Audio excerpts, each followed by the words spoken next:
Anniversary প্রায় 2-3 সপ্তাহ পর আমি চলে গেছিলাম রেডি হয়ে হাবড়াতে। তখন দেখো পুচকু কতটা বড় হয়ে গেছে, আমার পেটটাও কতটা বড় হয়ে গেছিলো। তখন প্রায় 8 মাসের লাস্টের দিকে, মানে 9 মাসের স্বাদ খাবো সেই উদ্দেশ্যেই আমার হাবড়াতে যাওয়া আর কি। তো ছোটো করেই বাড়িতে অ্যারেঞ্জ করা হবে, সেই হিসাবে আমি হাবড়া গেছিলাম।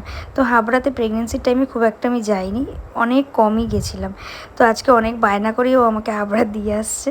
তো যাই হোক, আমরা চলে গেছিলাম প্রায় দুপুর দিকে হাবড়াতে। তো গিয়ে আমরা খাওয়া দাওয়া করলাম, সব কিছু কমপ্লিট করে ও আমাকে রেখে চলে এসেছিলো। আর সন্ধ্যেবেলা এসেছিলো আমার বান্ধবীর পাগলামিগুলো তোমরা একটু দেখো। হেবি কথা শুনবি, শোন, ওকে আমি এখন বলবো, ও তারপরে যখন শুনবে তখন দেখবি বেরিয়ে সবার আগে, এবং আমি যখন যাবো আমার নাম শুনে চিনে যাবে।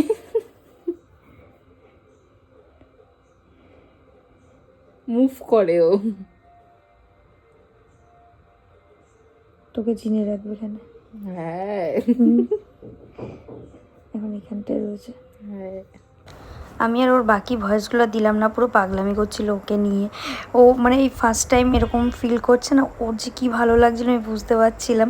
মানে সৌমি জাস্ট আমার পেটে হাত দিয়ে কখন থেকে বসে রয়েছে, যে ও কোথায় যাচ্ছে কী করছে সব মুভমেন্ট ও পরীক্ষা করছে বসে বসে। আর বলছে যে আমি ওর সাথে ফার্স্ট কথা বলবো, ও আসলে আমাকে আগে চিনতে পারবে। আর মাঝখানে তো ও গানও শোনাচ্ছিল, যে গান শুনলে ও মুভ করে নাকি সেটা দেখছিলো। ওকে আর কি বলবো, ও যা পাগলামি করছিল সে বলার বাইরে।